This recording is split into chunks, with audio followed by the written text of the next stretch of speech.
सबसे पहले छत्रपति शिवाजी महाराज और शव महाराज,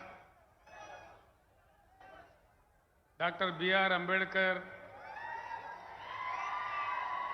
डॉक्टर ज्योतिराव फूले,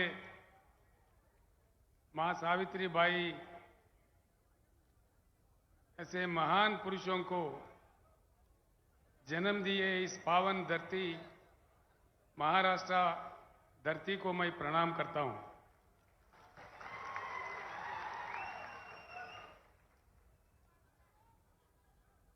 मंच पर उपस्थित नेतागण, महाराष्ट्र और तेलंगाना आज इस पक्ष प्रवेश सभा में आए हुए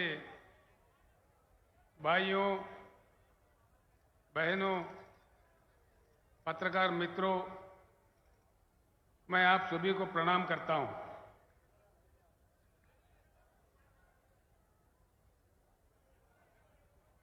एक नई पार्टी बीआरएस पार्टी कुछ समय पहले ही जन्म लिया था। इस पार्टी का नाम पहले टीआरएस था।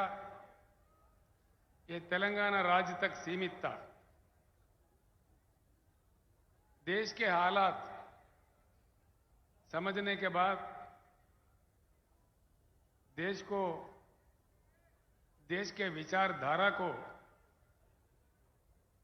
बदलने की आवश्यकता को समझने के बाद हमने फैसला लिया है कि हमको राष्ट्रीय स्तर पर काम करना है। इसी चीज को लेके हमने बीआरएस का उद्घाटन किया है। पूरे देश भर में काफी समर्थन मिल रहा है। मैं एक विनम्र पूर्वक आप सारे लोगों से प्रार्थना करना चाहूंगा, खास तौर पर हमारे पत्रकार भाइयों से भी, मेरे बात जो भी आप सुन रहे हैं यहीं भूल मत जाइए, यहीं छोड़ मत जाइए। आप वापस अपने गांव या अपने बस्ती, अपने शहर में जाने के बाद जरूर इन बातों पे चर्चा करें, ये मैं आपसे चाहता हूं। इस बात की इस देश में बहुत सख्त आवश्यकता है। देश की विचारधारा में, देश के सोच विचार में, देश को चलने चलाने में एक बड़ी परिवर्तन की आज आवश्यकता है। हमको आजादी मिले 75 साल गुजर गए। सरकारें कई बने, नेता कई आए, आमदार, खासदार, मंत्री, मुख्यमंत्री, प्रधानमंत्री कई बने। उनको हम ही लोग बनाते गए। एक बात पे विचार कीजिए, भाषण तो बड़े लंबे लंबे आते हैं, कई बातें सुनने को आते हैं। सिंपल बात है, सिंपल बात, ये कोई रॉकेट साइंस नहीं है। मैं जो बात आपके सामने रखना चाह रहा हूं, ये कोई रॉकेट वाला मामला नहीं है, बड़ा साइंस कुछ भी नहीं है इसमें, मामूली बात है। 75 साल के आजादी के बाद इतने मुख्यमंत्री, इतने पार्टियां, इतने सरकारें, इतने प्रधानमंत्री बनने के बाद आज देश में ना पीने को पानी मिलता है, ना सिंचाई को पानी मिलता है, ना बिजली मिलता है। ये क्या दिया नहीं जा सकता? ये है, उसकी इन चीजों की उपलब्धि नहीं है। चक्कर क्या है? इस चीज को समझना है। हम समझ के भी ना समझ नहीं रहना चाहिए। एक बार समझ में आया तो एकजुट होना चाहिए। मेरा इतना ही बात है। आज के समय बड़ा दुख होता है, महाराष्ट्र राज्य में सबसे ज्यादा किसान आत्महत्या कर रहे हैं। क्या कारण है? क्या बात है? दया करके सोचिए। आत्महत्या कोई भी इंसान कब करता है? सारे ही रास्ते बंद होने के बाद मजबूरी हालत में, बड़ी आक्रोशित परिस्थिति में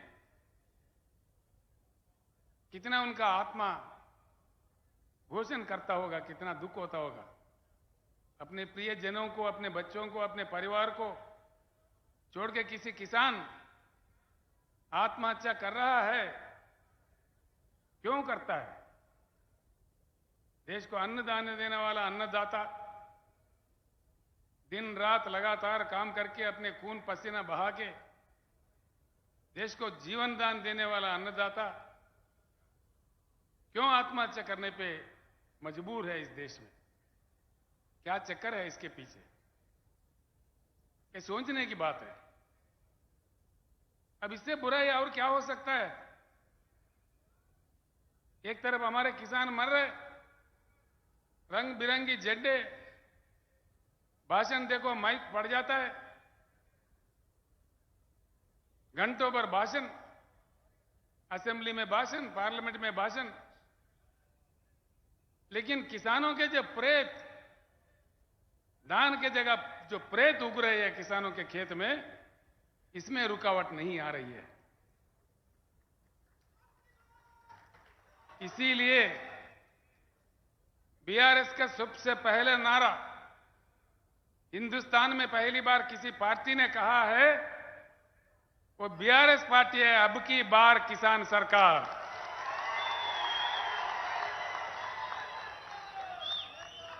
अब की बार,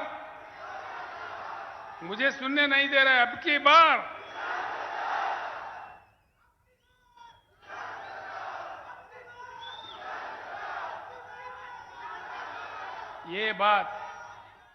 ये बात अगर हमारे किसान समझे, हमारे किसान अगर इस बात को समझे, धर्म के नाम पे, रंग बिरंगी झंडों के नाम पे, जाति के नाम पे, राजनीतिक पार्टियों के नाम पे बंटवारा नहीं होते हुए अगर हम एकत्रित हो, एकजुट हो, वज्रमूठ हो, ये कोई असंभव बात नहीं है। सिंपल बात है। इस देश में किसानों की संख्या 42% से ज्यादा है। 16 करोड़ हमारे किसान परिवार है, और उसमें मजदूर खेती, हमारे खेती पे काम करने वाले जो मजदूर भाई है, हमारे साथी है, वो दोनों अगर मिला दिए, हम 50% से आगे हैं। सरकार बनाने के लिए इससे ज्यादा ताकत नहीं चाहिए। एक ही बात, गांव में जाके चर्चा कीजिए आज रात में, आज में, कल में, जब आपको टाइम मिले, अपने दोस्तों के साथ, अपने किसानों के साथ संजीदा बैठ के चर्चा उठाइए। क्या केसीआर ने आके नांदेड़ में ऐसा कहा कि ये बात सच है कि झूठ है?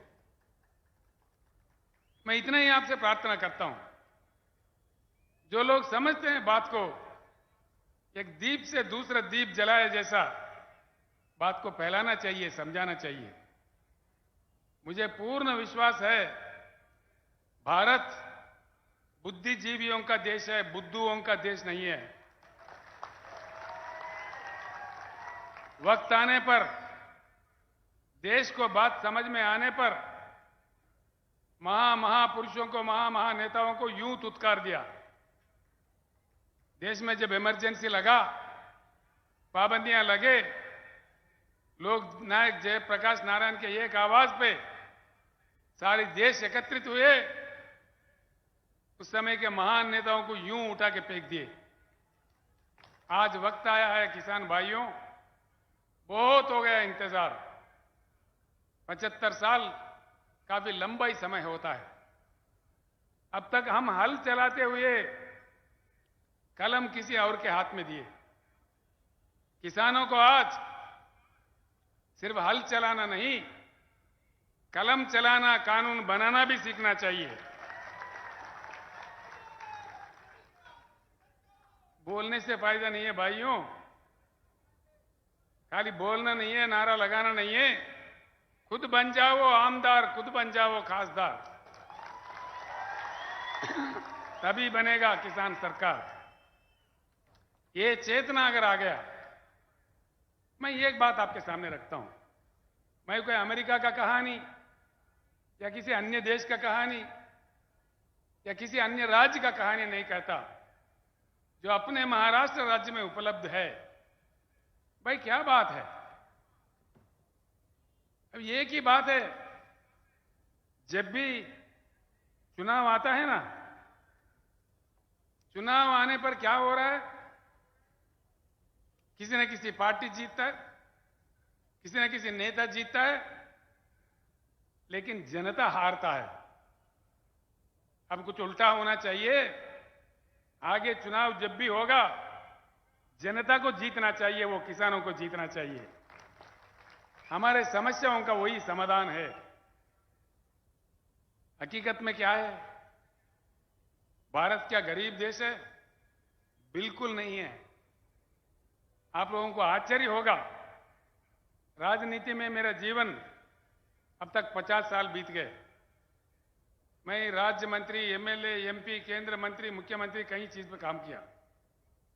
अनुभव के साथ मैं कह रहा हूं, सत्य यह है कि हमारा देश अमेरिका से भी धनवान देश है। करने वाला अगर हो, नेता का काम ईमानदार हो, काम दमदार हो, अमेरिका से भी हम प्रबल आर्थिक शक्ति बन सकते हैं। इसमें कोई गुंजाइश, कोई शक नहीं है। लेकिन नहीं बनते। एक ही बात से आप समझ जाओगे। एक छोटी सी बात मैं आपको कहूंगा, मैं आपका ज्यादा वक्त भी खराब नहीं करूंगा, जो आप आसानी से समझ पाओगे वो बात मैं आपके सामने रखना चाहता हूं। यहां भारत में संपत्ति है, उस संपत्ति से प्रजा वंचित है। क्यों? क्या पाप किया है जनता ने? प्रकृति ने, भगवान ने 4 चीज, बहुत ही मूल्यवान चीज हमको दिया है। वो है पानी, भूमि, कोयला, काम करने वाले 140 करोड़ जनता। इस देश में अमेरिका हमसे 2.5 गुना बड़ा है, लेकिन उनके पास कृषि योग्य भूमि सिर्फ 29% है। चाइना हमारे से 1.5 गुना बड़ा है, लेकिन उनके पास कृषि योग्य भूमि सिर्फ 16% है। पूरे दुनिया में सिर्फ भारत ही ऐसा देश है जहां 50% कृषि योग्य भूमि है। भारत के भूमि को एकड़ में अगर नापा जाए, भारत का सारा जमीन, भारत देश का 83 करोड़ एकड़ बनता है। 83 करोड़ एकर्स। इसमें सीधे ही 41 करोड़ एकड़ कृषि योग्य भूमि है। ये आंकड़े मेरे नहीं है, केंद्र सरकार के आंकड़े हैं। एक चीज भूमि है, दूसरा चीज बारिश होता है भारत में हर साल। ये भी मेरे आंकड़े नहीं है, सेंट्रल वाटर कमीशन के आंकड़े हैं। 1,40,000 टीएमसी की बारिश होती है इस देश में। 1,40,000। इसमें आधा बारिश होने के समय में आधा प्रतिशत इसमें बाष्पीकरण होता है, इवापोरेशन होता है। बाकी 70-75 हजार टीएमसी शुद्ध पानी हमारे नदियों में बहता है, कश्मीर से लेकर कन्याकुमारी तक।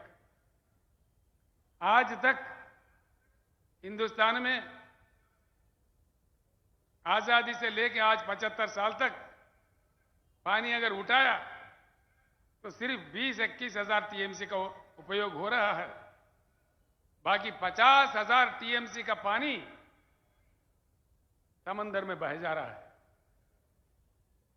ये भी मेरे आंकड़े नहीं है, सेंट्रल वाटर कमीशन के आंकड़े हैं। 50 हजार टीएमसी समंदर में जाता है। नेता हमारे तमाशा देख रहे, सरकारें हमारे तमाशा देख रहे। कोने कोने में पीने का पानी का किल्लत। महाराष्ट्र मुझे बड़ा अजीब लगता भैया। महाराष्ट्र से कृष्णा निकलता है, गोदावरी निकलता है, यहां प्रवरा नदी है, पूर्णा नदी है, पेनगंगा है, वेनगंगा है, वारदा है, पंचगंगा है, घटप्रभा है, मंजीरा है, भीमा है, प्राणहिता है, इंद्रावती भी है और छोटे छोटे कई नदियां हैं। महाराष्ट्र राज्य में पानी का किल्लत क्यों? किस लिए? इसके कसूरवार कौन है? दया करके सोचिए। मैं इसीलिए आप सब लोगों को प्रणाम करके प्रार्थना कर रहा था, वापिस गांव जाके इस बात को चर्चा कीजिए। इस देश में सरकार किसने चलाया? 75 साल में ज्यादा से ज्यादा समय 54 साल 54 इयर्स कांग्रेस ने हुकूमत की इस देश में। 16 साल नंबर 2 स्थान पे भाजपा हुकूमत किया। बस 3, 4, 5 साल दूसरे लोग आए और गए बीच में। कोई साल, कोई सवा साल, कोई 1.5 साल, कोई 8 महीना। वीपी सिंह, चंद्रशेखर, देवेगौड़ा, ऐसे लोग कम समय के लिए थे। 75 सालों में 70 साल यही 2 पार्टी हुकूमत करते रहे। अगर कोई कसूरवार है तो ये 2 पार्टियां ही है। इस बात को गांव में जाने के बाद सोचिए, चर्चा कीजिए। ये लोकतंत्र है, लोकशाही है, हम अपने बात रख सकते हैं। हमारे संविधान इतना अधिकार हमें दिया है कि हम किसी के व्यक्ति के ऊपर निंदा नहीं कर रहे हैं। जो इतिहास चला उसको साफ बता रहे हैं।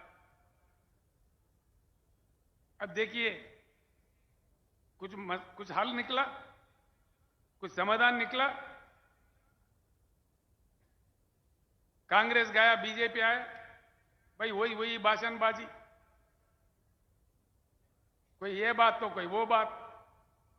तू कितना मैं कितना, तू कितना का आया मैं कितना का आया, तेरा वो घोटाला तो मेरा ये घोटाला, तेरा अंबानी तो मेरा अदानी।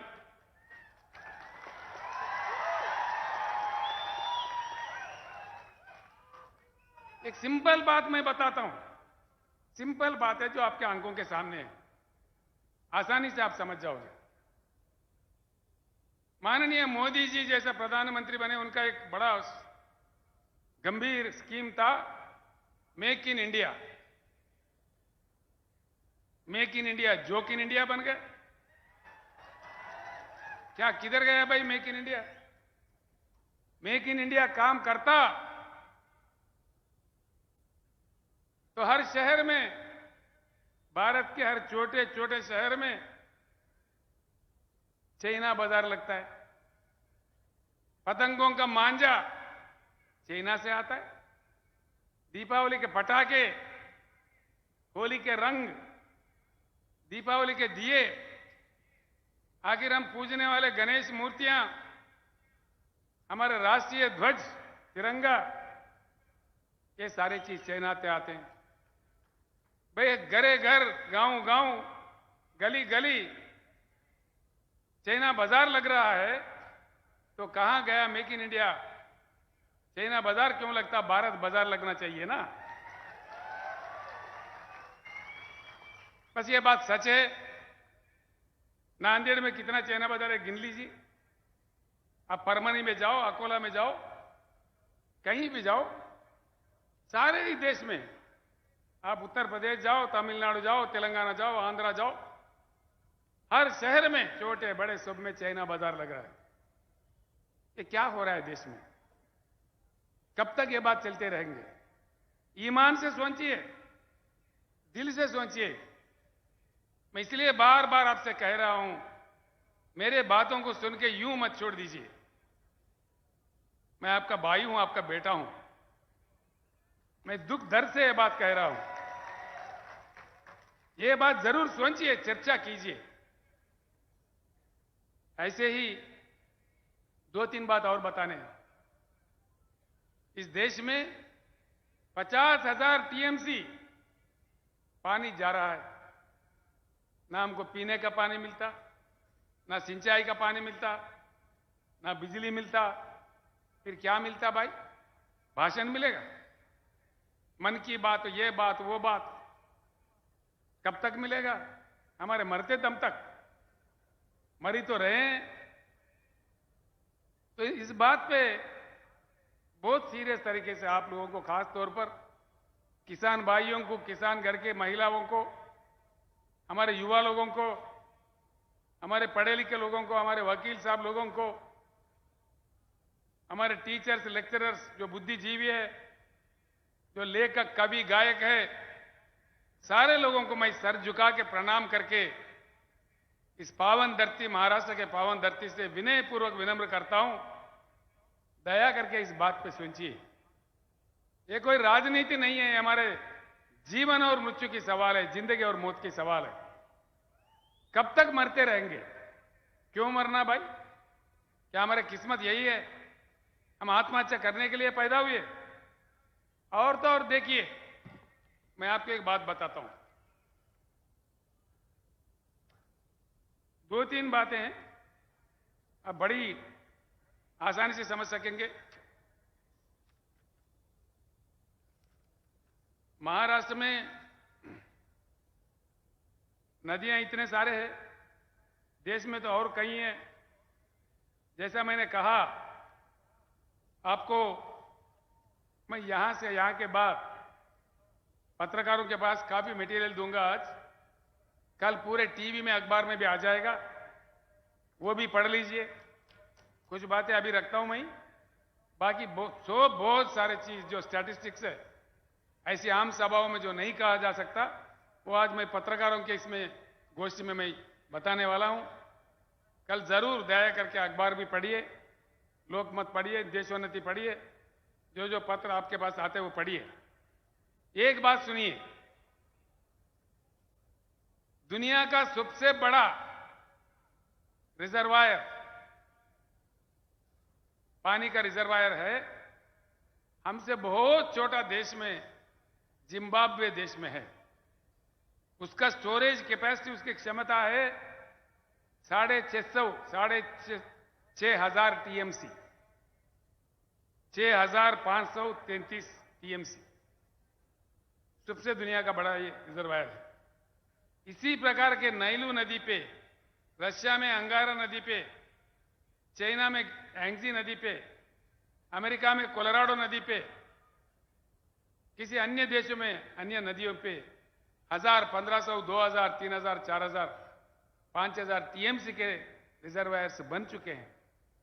इतना विशाल भारत, इतनी विशाल जनता, जहां सूखा भी पड़ता है, जहां बाढ़ से भी प्रभावित होता है, ऐसे क्या कम से कम 3-4 रिजर्वायर नहीं होना चाहिए? होना चाहिए कि नहीं होना चाहिए? सुनने में नहीं आ रहा है। होना चाहिए। ऐसे बड़े बड़े रिजर्वायर बनना चाहिए। फिर क्यों हमारे सरकार चुप बैठे हैं? मतलब ये नहीं बनते, और उल्टा चक्कर क्या बनते?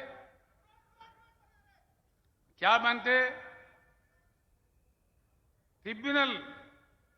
भाई देखो, मैंने जैसा कहा, हिंदुस्तान की कृषि योग्य भूमि है 41 करोड़ एकड़। सरकार अगर सही है, ईमानदार है, पानी उठा के दे दे तो हिंदुस्तान के हर एकड़ में पानी जा सकता है, पानी दिया जा सकता है। ये पानी दिया जाए, नहीं दिया जाए, बोलिए, दिया जाए? समंदर में जाने के पानी लेके उठा के भूमि पे लाया जाए कि ऐसा ही छोड़ा जाए? आना चाहिए। उधर से वो नहीं बोल रहे, आना चाहिए पानी। जो चाह रहे हाथ उठाइए, आना चाहिए। तो मन तो साफ है, आना चाहिए। फिर कैसे आएगा? क्या ये सरकारों पे हम आशा कर सकते हैं? क्या ये बनाएंगे? ये तो ट्रिब्यूनल डालते हैं, ट्रिब्यूनल। 20, 25, 30 साल तक ट्रिब्यूनल का अवार्ड नहीं आता। उसके बाद कितने हमारे ऊपर लगा दिए, ग्रीन ट्रिब्यूनल, मट्टी ट्रिब्यूनल, एनवायरमेंट कमिटी, वो परमिशन नतीजा आए तक और 15 साल। उसके बाद फिर बजट, फिर पास करो, बनो प्रोजेक्ट, यानी कि तीसरा चौथा पीढ़ी में कोई पानी नहीं आएगा। 100 साल के बाद आएगा पानी। क्या ये सरकारें बनाएंगे? हम आशा कर सकते हैं? इसीलिए हमने कहा है, अब की बार किसान सरकार। किसान सरकार बना तभी यह बात संभव हो सकता है। किसान सरकार बने तो ही पानी समंदर में जाने से रुक जाके जमीन पे आ जाएगा। हमारे बीड जिले में आएगा जहां सूखा पड़ता है, हमारे जालना में आएगा, हमारे परभनी में आएगा, हमारे लातूर में आएगा, हमारे गढ़चिरौली में आएगा। हर जगह जहां पानी की किल्लत है वहां आ जाएगा। घरे घर में भरपूर पीने का शुद्ध पानी हमारे घरों में आएगा। भाइयों, मैं आपसे एक बात कहना चाहूंगा जरूर। मैं तेलंगाना का मुख्यमंत्री हूं। 8 साल पहले तेलंगाना भी आपसे बड़ा बुरा हाल में था। करंट नहीं मिलती थी, पता नहीं कब आता कब जाता, भगवान जाने। कई किसान हमारा मर रहे थे, था सिंचाई तो बोलना ही नहीं, सूखा ही सूखा था। आधा लोग पेट हाथ में लिए पलायन थे, देश भर में घूम के मजदूरी कर रहे थे। बड़ी किल्लत थी। 7-8 साल के कड़ी मेहनत से आप लोग जानते हैं, नांदेड़ जिले के भाइयों, जो कि तेलंगाना नांदेड़ के बीच में, महाराष्ट्र के बीच में रोटी बेटी का संबंध है, रोज आना जाना है। आपके लोग, लाखों लोग, हजारों लोग तेलंगाना में आते रहते हैं और तेलंगाना के भाई बंधु यहां भी आते हैं। आज 24 घंटा करंट मिलता है तेलंगाना में। किसानों को प्रकल्प से जो पानी देते हैं, पानी प्रकल्प से, प्रोजेक्ट से, कोई पानी पट्टी नहीं, फ्री में पानी देते हैं। किसानों को 24 घंटा उच्च गुणवत्ता वाला बिजली फ्री में देते हैं। कोई जाके, कोई माई का लाल का दम नहीं है किसान के पास जाके तुम्हारा कितना एचपी है, कितने मोटर है, क्या तुम्हारे 3 मोटर है, 2 मोटर है, लगाओ, 50 मोटर भी लगाओ, कोई पूछने वाला नहीं है। कोई पूछने वाला नहीं है। आप जाइए, आप लोग आइए, मैं आपको आह्वानित करता हूं। 4 कदम यहीं आप आदिलाबाद आके देख सकते हैं। और किसानों को हमने 100%, मराठी भाषा में 100% कहते हो, बीमा का जो रकम है 100% सरकारी बनती है। और दुर्भाग्यपूर्ण तरीके से किसी किसान का मृत्यु एक्सीडेंटल नहीं, सहज रूप में, स्वाभाविक तरीके से भी, नेचुरल डेथ भी, नेचुरल मृत्यु भी अगर होता है, 8 दिन के अंदर उनके घर में 5 लाख का चेक पहुंच जाता है। 70 लाख किसानों का हमने ऐसा किया है। अभी तक करीब करीब 1 लाख किसान जिनका मृत्यु हुआ उनके घर पैसा पहुंच गया है। और किसानों के लिए 10,000 रुपए हर एकड़ को निवेश के लिए देते हैं, हर एकड़ को। और खरीदारी धान जितना भी उगता है पूरा पैदावारी 7,000 हमने परचेजिंग सेंटर खोला है, सारा का सारा धान सरकार ही खरीदता है, पूरा एमएसपी देके। ये चीज जब तेलंगाना में संभव है तो महाराष्ट्र में क्यों नहीं, मध्य प्रदेश में क्यों नहीं, अन्य राज्यों में क्यों नहीं, पूरे भारत में क्यों नहीं? क्यों नहीं? नहीं इसीलिए कि किसान सरकार नहीं तो ये सब कुछ नहीं। जहां किसान सरकार है वहां ये सब कुछ है। तो हम भी महाराष्ट्र में ये चाहेंगे या नहीं चाहेंगे? फिर बनाएंगे किसान सरकार? टंडा टंडा बोल रहे आप, बनाएंगे किसान सरकार? इसलिए मेरा आप लोगों से विनती है। दूसरी बात, ये पानी की कथा है, करंट का क्या चक्कर है भाई? आता ही नहीं है। क्यों नहीं आता? क्यों नहीं आता भाई? मैं एक बात कहता हूं, लिख लीजिए। इस देश में कोयला इतना है, 361 बिलियन डॉलर कोयला है हमारे पास। देखो हमारे वो करंट कर्मचारी है, लड़ेंगे लड़ेंगे। 361, हाँ काटन कपास के लोग हैं, बैठ जाओ भैया। 361 बिलियन टन्स का कोयला है। देश को जितना करंट चाहिए उतना अगर कोयला से बिजली पैदा करके अगर देश में 24 घंटा करंट भी दे दें, 125 साल के लिए ये कोयला सीमा बस है। और कोयला कहां है? कहीं आकाश में है? यही है, हमारे चंद्रपुर में है, बलारसा में है, उमरेड में है, हमारे गुग्गुस कालरीज में है, महाराष्ट्र के धरती में ही है। महाराष्ट्र में गोदावरी भी है, महाराष्ट्र में कोयला भी है, लेकिन यहां पानी नहीं मिलता और बिजली नहीं मिलता। ये क्या चक्कर है भाई? जरूर इसमें दाल में कुछ काला है। ये बात अगर आप सही समझ जाओ, इसमें कोई संस्कृत नहीं है, कोई अंग्रेजी नहीं है, कोई जर्मनी जापानी भाषा नहीं है। कौन सा बड़ा समझने की बात है इसमें? बस हम झंडा देखते ही पागल हो जाते हैं। हमारा नेता क्या दिया? तुम्हारा नेता हमारा पार्टी क्या दिया? क्या बनते? जब ज्यादा से ज्यादा सरपंच बनते होंगे, जिला परिषद चेयरमैन बनते होंगे, लेकिन हमारे किसानों का प्रेत उठ रहा है। इसमें हमको एहसास नहीं होना चाहिए? हमारे घरों में पानी की किल्लत है, इसका हमारे एहसास नहीं होना चाहिए? ये राजनीतिक तमाशा जब तक चलता रहेगा तब तक हम खामोश रहेंगे, तब तक हम बटे हुए रहेंगे, जब तक हम एकत्रित नहीं होंगे। जो संपत्ति हमारे सामने है, हमारा अपना है, हमारे गांव में है, हमारे राज्य में है, इसको जाके हमको वर्ल्ड बैंक से कोई भीख मांगने की जरूरत नहीं है, कोई अमेरिका का फाइल पकड़ने का जरूरत नहीं है। हमारा संविधान है, हमारे कानून है, हम कुछ सब कुछ बना सकते हैं, हम में वो ताकत है, हम आजाद हिंदुस्तान है।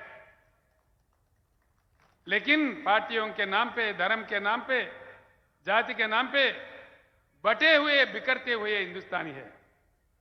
इसलिए हमारा हालत यह है। मैं एक बात पूछता हूं भाइयों, ध्यान से सोचिए, दिल से सोचिए। आज इस देश का लक्ष्य क्या है? भारत का कोई लक्ष्य है? भारत अपना लक्ष्य खो दिया है, अंधेरे में अपने रास्ते भूल जाके अपने लक्ष्य खो देके भटक रहा है। बस चुनाव जीतना ही लक्ष्य है, कोई लक्ष्य नहीं है। चुनाव जीतो, दंगा करो, फसाद करो, जाति भेद लाओ, मतभेद लाओ, करोड़ों खर्च करो, शराब पिलाओ, हत्या करो, लेकिन चुनाव जीतो।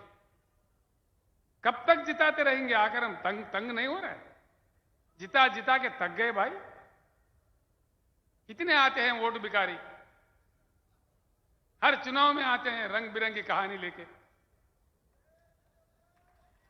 नेता बदलता है, हमारे किसानों का हालत क्यों नहीं बदलता? किसानों का हालत अगर बदलना है, जैसा तेलंगाना राज्य में बदला है, किसान सरकार आने पर ही बदलता है। अब देखो, मैं दुबला पतला आदमी हूं। मैं जब शुरू किया था, नेता लंबे लंबे मोटे मोटे थे मेरे से। अरे बोला, ये दुबला पतला याद ये कुछ कुछ दबा देगा भाई, इससे क्या होगा? अब क्या हुआ, देश जाता है। तो इसलिए नेता को देखा हैरान नहीं होना चाहिए। नेता का मोटापा कहां से आता है भाई? हमारे वोट से ही आता है। नेता बनता कहां से है? नेता का शक्ति क्या है? जब हम ये बात जान गए, जब तक ये बात नहीं समझेंगे भाइयों मेरे बहनों, हमारे को मुक्ति नहीं मिलेगा। हम ऐसे ही आत्महत्या करते रहेंगे, लेकिन हमारा कोई देखेगा नहीं। वो लोग हमको लाइट ले लेंगे। दूसरा बात, मैं आपको आश्वासन देता हूं, अगर आप किसान सरकार बनाओ, गुलाबी सरकार बनाओ, 2 साल के अंदर जगमगाता हिंदुस्तान जगमगाता महाराष्ट्र। हिंदुस्तान के हर गांव में, महाराष्ट्र के कोने कोने के हर छोटे छोटे कस्बे में भी 24 घंटा उच्चगत गुणवत्ता वाला पावर देंगे। ये मेरा आपसे वायदा है। ये हमने करके दिखाया है तेलंगाना राज्य में। जब वहां संभव है, एक बात और सोचिए, तेलंगाना 1/3 यानी कि 4 करोड़ तेलंगाना का आबादी है, छोटा राज्य है। महाराष्ट्र 12.5 करोड़ का आबादी है। तेलंगाना का बजट है 2.5 लाख करोड़। महाराष्ट्र का बजट है 5 लाख करोड़। जब तेलंगाना में किसानों को निवेश दे रहे हैं एकड़ में 10,000, क्या महाराष्ट्र में नहीं दिया जा सकता? महाराष्ट्र में क्या धन की कमी है? धन की कमी नहीं है यार, मन की कमी है। ये बात समझ जाओ।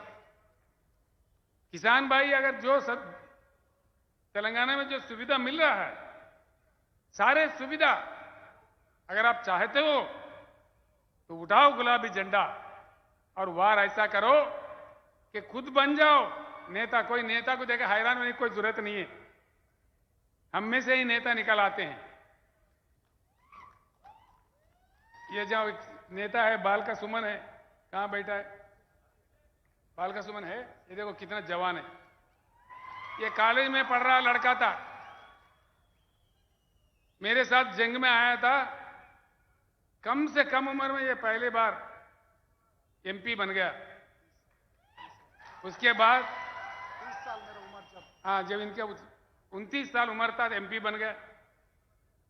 ये छोटा आदमी थे, विद्यार्थी थे। कहां से बनते हैं? हिम्मत है, ताकत है, लड़ते हैं, ईमानदारी की बात है। तो नेता को देखा हैरान होने की जरूरत नहीं, हम में से ही नेता को निकालना चाहिए। जब तक ये हम नहीं सीखेंगे तब तक हमारा कोई समाधान नहीं मिलेगा। ये बात मैं आपको समझा रहा हूं। 13 महीने भैया, अपमान का भी कोई हद होता है, कोई सीमा होता है। 13 महीने हमारे किसानों ने दिल्ली राजधानी पे धरना दिया। 750 किसानों का मृत्यु हुआ। एक शब्द प्रधानमंत्री के मुंह से, एक शब्द, कम से कम आंख से एक आंसू। क्या समझना चाहिए इसको? क्या हम इतना लाचार है? किसान इतना बेकार है? हम नहीं दिख रहे किसी को? 750 किसान मर गए। किसी ने पूछा प्रधानमंत्री जी ये इतने लोग मर गए, कुछ तो उनका सहायता करो। क्या वो मेरे लिए मरे क्या? प्रधानमंत्री खुद ऐसा कहता है तो देश का हालत क्या होता है? तो किसानों के लिए उनके दिल में कितना इज्जत है, सोचिए। मैं पहले ही कहा कि मैं किसी व्यक्ति के खिलाफ नहीं हूं। मैं अगर हूं, किसान के मददगार हूं, किसान के सपोर्टर हूं। मुझे किसी से कोई पंचायत नहीं है। मैं चाहता हूं दिलो दिमाग से कि इस देश में किसी भी कीमत पर किसानों का आत्महत्या रुक जाए, हिंदुस्तान के रिकॉर्ड में पानी आ जाए, 24 घंटा उच्च गुणवत्ता वाली फ्री करंट मिले, किसान के पैदावारी को पक्का अच्छा दाम मिले, उनका रक्षा हुए, उनका बीमा किया जाए। फसल बीमा, किसल बीमा, जो झूठे वादे, झूठे ड्रामा है, नहीं, सोचने की बात है। बहुत बड़े बड़े नेता है भाई। शर्म की बात है, उत्तर प्रदेश से, महाराष्ट्र से कई किसान नेता भी बोलते भाई हमको जाना है। कहीं को जा रहे हैं भाई? धरना करना है। कहां धरना करना है? शक्कर फैक्ट्री के सामने धरना करना है।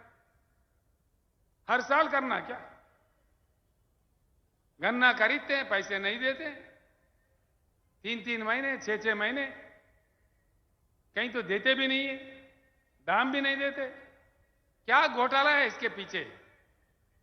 क्या हमारे सारे नेता इनसे मिले हुए हैं?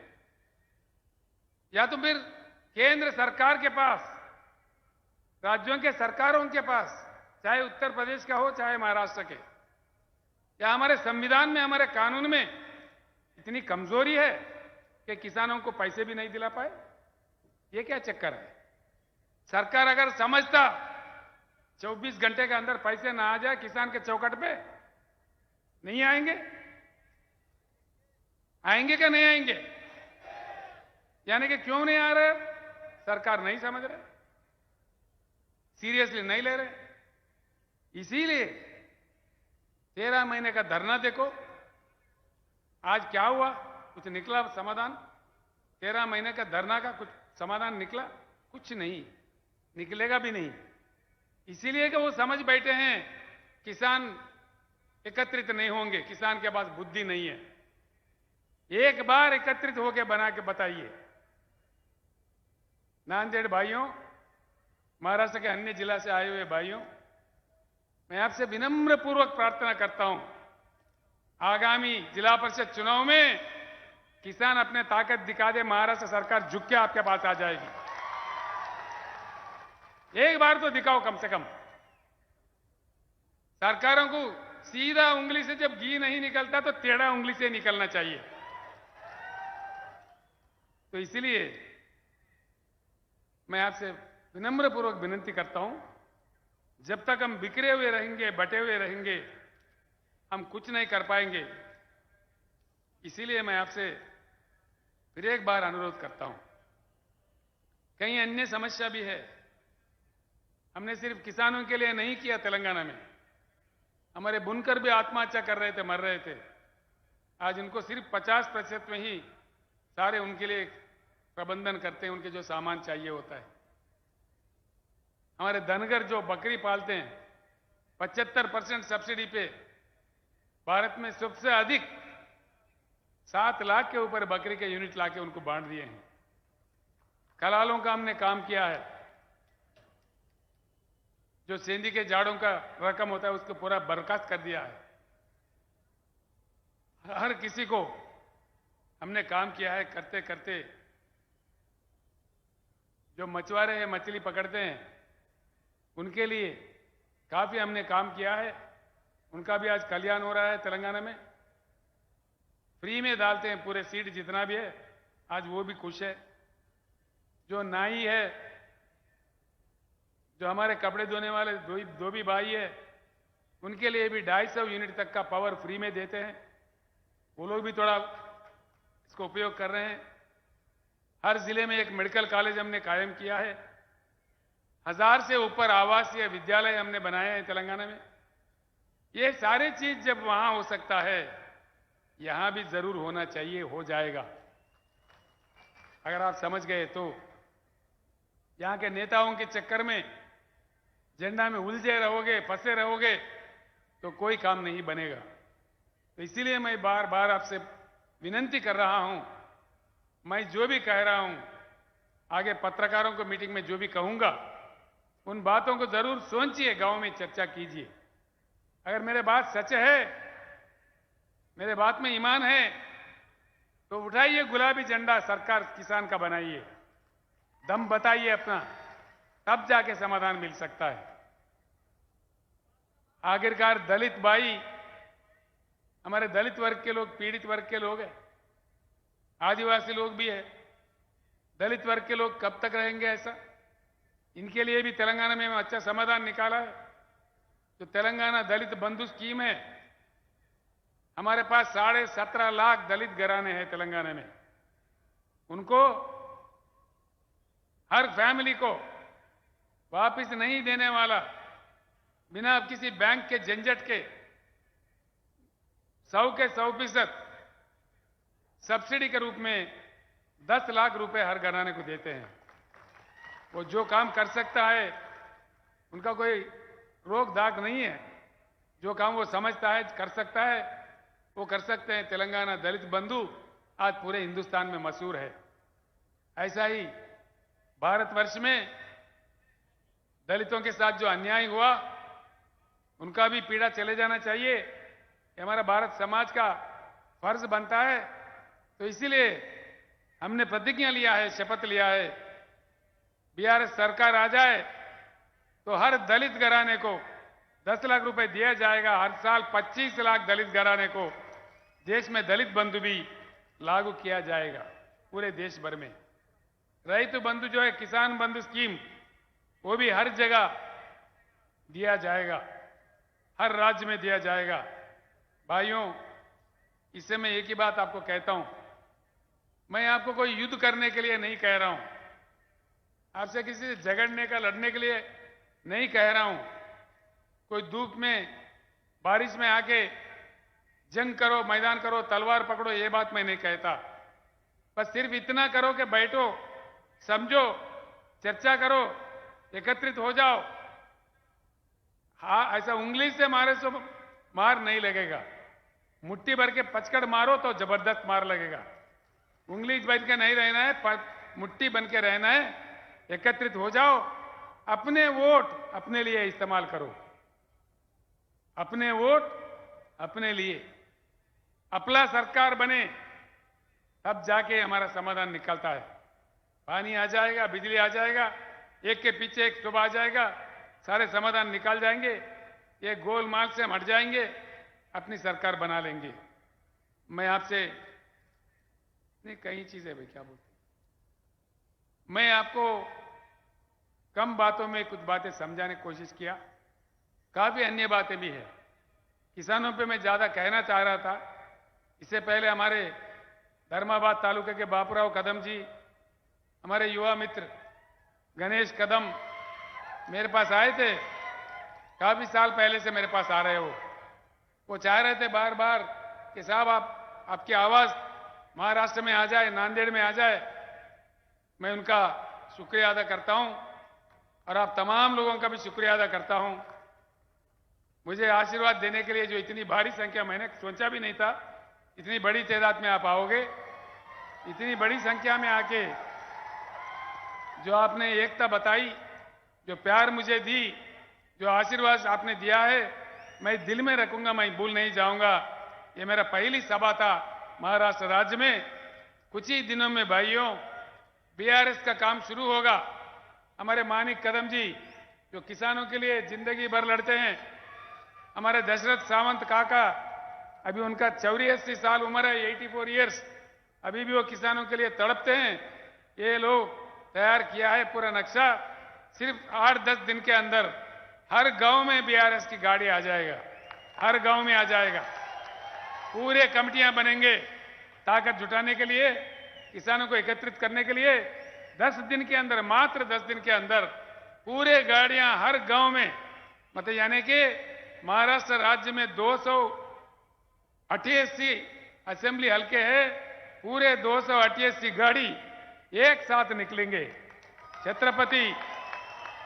छत्रपति महाराज के जन्मस्थल जो शिवनेरी है, वहां माथा टेक के शपथ लेके किसानों का सरकार बनाने के लिए पूरी महाराष्ट्र राज्य में किसान कमेटियां बनाने का प्रक्रिया शुरू होगा। मैं आपसे फिर एक बार प्रार्थना करता हूं कि आप सब लोग एकत्रित हो जाए। मैं भी 4 जगह जाऊंगा, सिर्फ नांदेड़ नहीं, पश्चिम महाराष्ट्र जाऊंगा, विदर्भ में जाऊंगा, उधर उत्तर महाराष्ट्र में भी जाऊंगा, हर जगह जाऊंगा जहां तक मेरे से हो सकता है। जो शक्ति भगवान ने मुझे दी है, मैं पक्का उसके लिए काम करूंगा। इतना कहते हुए धर्मस्य विजयोस्तु अधर्मस्य नाशोस्तु प्राणिषु सद्भावनास्तु विश्वस्य कल्याणमस्तु। जय महाराष्ट्र, जय भारत, जय हिंद, धन्यवाद।